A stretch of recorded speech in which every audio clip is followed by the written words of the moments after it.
নমস্কার বন্ধুরা, প্রাণ গার্ডেনিং চ্যানেলের আরেকটা ভিডিওতে সবাইকে স্বাগত জানাই। বন্ধুরা, সারা শীতকাল জুড়ে কিন্তু ডায়ান্থাস আমাদেরকে প্রজাপতির মতো খুব সুন্দর সুন্দর ফুল দিয়ে গেছে। শীতকাল শেষ তো সবাই জানে এটা তো শীতকালীন ফুলের গাছ, কিন্তু না, সারা বছর ধরে কি বাঁচিয়ে রাখা যায়। তো দেখো গরমে আমার গাছগুলোর কীরকম অবস্থা হয়ে গেছে, সব ফুল তো শুকিয়েই গেছে, প্লাস বীজ বেরিয়ে গেছে। তো এই অবস্থায় গাছগুলো কী ট্রিটমেন্ট করলেই তীব্র গরমেও গাছগুলো সুন্দর থাকবে এবং সারা বছর ধরে গাছটা বেঁচে থাকবে, আমি আজকে সেটা নিয়ে আলোচনা করব। তো দেখো উপরেই প্রথমে দেখা যাচ্ছে যে শুকনো শুকনো অনেকগুলো বীজ হয়েছে। তো এই বীজগুলোকে কিন্তু আমাদের প্রথমে কেটে বাদ দিয়ে দিতে হবে। এই যে ওপরের ব্রাঞ্চের দিকে বীজগুলো, এগুলো আমরা যত বেশি কেটে বাদ দিয়ে দেবো, ফলে তখন কি হবে যে নিচের দিক থেকে যে ব্রাঞ্চগুলো নতুন বেরোতে স্টার্ট হয়েছে সেগুলো কিন্তু আরও বৃদ্ধি পাওয়ার সুযোগ পাবে এবং গাছটা কিন্তু অনেক বুশি হয়ে উঠবে। তাই মোটামুটি আমরা কাঁচি নিয়ে ওই ওপরের যে বীজগুলো আছে সেগুলো কিন্তু কেটে ফেলার চেষ্টা করব। একে একে করে আমরা কিন্তু সব বীজগুলো এইভাবে কেটে বাদ দিয়ে দেবো। তো বীজগুলোই শুধু কেটে বাদ দিলে হবে না, বীজ কেটে বাদ দেওয়ার পর আরও একটা ইম্পর্টেন্ট বিষয় আছে, সেটা হচ্ছে যে এখানে দেখো যে অতিরিক্ত গরমের ফলে অনেক পাতা কিন্তু হলুদ হয়ে গেছে। তার আগে বলে দিই, এই বীজগুলোকে কিন্তু একটু ফাঙ্গিসাইড মাখিয়ে একটা এয়ারটাইট কন্টেনারে একটু ঠান্ডা জায়গায় রেখে দিলে পরের বছর এই বীজগুলো থেকে কিন্তু আবার নতুন করে চারা তৈরি করা সম্ভব হবে। তো কেউ যদি সেটা করতে চাও করতে পারো। তো এইবারে আমি যেটা বলছিলাম, এই দেখো এই যে পাতাগুলো আছে, দেখো অনেকটা ব্রাউনিশ হয়ে গেছে, কিছু কিছু পাতা পুড়ে পুড়ে গেছে বলে মনে হচ্ছে। এটা কিন্তু অতিরিক্ত গরমের কারণে। সেই জন্য আমাদের কি করতে হবে না, গাছটা যাতে মোটামুটি পরিষ্কার থাকে, তাই এই যত ব্রাউনিশ পাতা আছে এগুলো কিন্তু কেটে বাদ দিয়ে দিতে হবে। আর এই সময় 15 দিন ছাড়া ছাড়া ফাঙ্গিসাইড স্প্রে করা কিন্তু মাস্ট।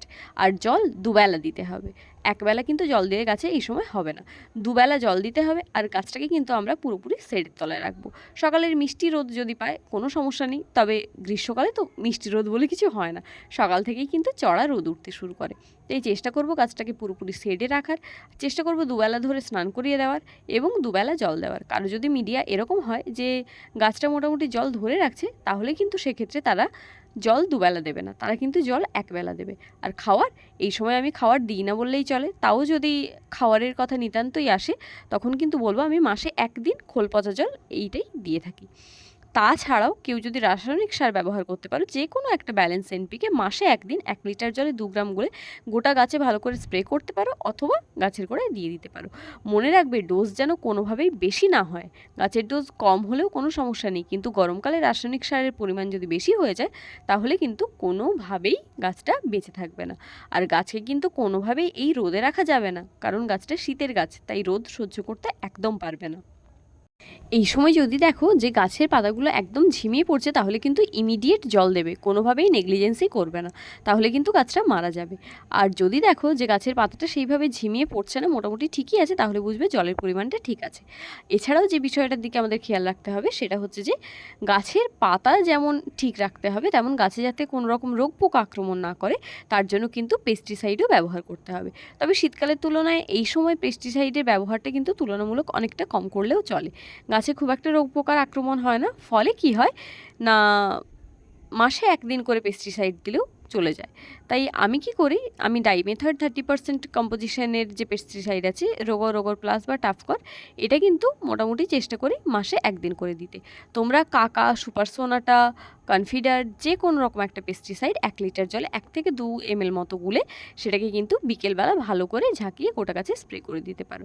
কেউ যদি চাও এই সময় হিউমিক অ্যাসিড গোটা গাছে স্প্রে করবে, তাহলে আমি বলবো যে হিউমিক অ্যাসিড থেকে কিন্তু এই সময় বিরত থাকো।